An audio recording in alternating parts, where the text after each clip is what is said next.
చేస్తే ఆగుద్దా? ఆగదు. ఇది ఉగ్రవాదులకి టెర్రరిస్టులకి హెవెన్. ఇది seize the ship. Any pressure comes from central government will see.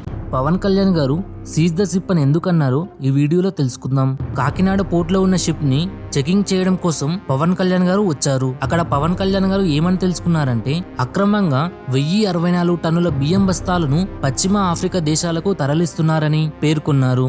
Ship నుండి అక్రమంగా కొనసాగుతున్న బియ్యం బస్తాల గురించి state minister of civil supplies Nadendla Manohar గారు వివరాలు అందించారు. ఇంకా పీడీఎస్ బియ్యం ని అక్రమంగా స్మగ్లింగ్ అరికట్టేందుకు నేను కాకినాడ పోర్ట్ కి వచ్చానని, గత హయాంలో జరిగిన స్కామ్ ని ఇంకా కొనసాగుతూ ఉంది అని, ఈ పోర్ట్ అందరికీ ఉచితమని పవన్ కళ్యాణ్ గారు ట్విట్టర్ లో పోస్ట్ చేశారు. ఇంకా ఇది ఇలా జరగడానికి కాకినాడ పోర్ట్ అథారిటీ ఎలా అనుమతించింది అని అన్నారు. ప్రజా ప్రతినిధులు జోక్యం చేసుకోనప్పుడే ఇలాంటి అక్రమ ట్రాన్స్పోర్ట్లు జరుగుతాయని అధికారులు మండిపడుతున్నారు. పోర్ట్ సెక్యూరిటీ చాలా వీక్ గా ఉంది అని, ఇది ఎవరు చేస్తున్నారో వారిని పనిష్ చేయాలని, రైస్ ట్రాన్స్పోర్ట్ చేస్తేనే ఆపలేకపోయామని, ఇంకా టెర్రరిస్ట్ వస్తే ఏం చేస్తామని, పైనుంచి ఎంత ప్రెజర్ వచ్చినా నేను చూసుకుంటానని సీజ్ ద షిప్ అని పవన్ కళ్యాణ్ గారు తెలియజేశారు.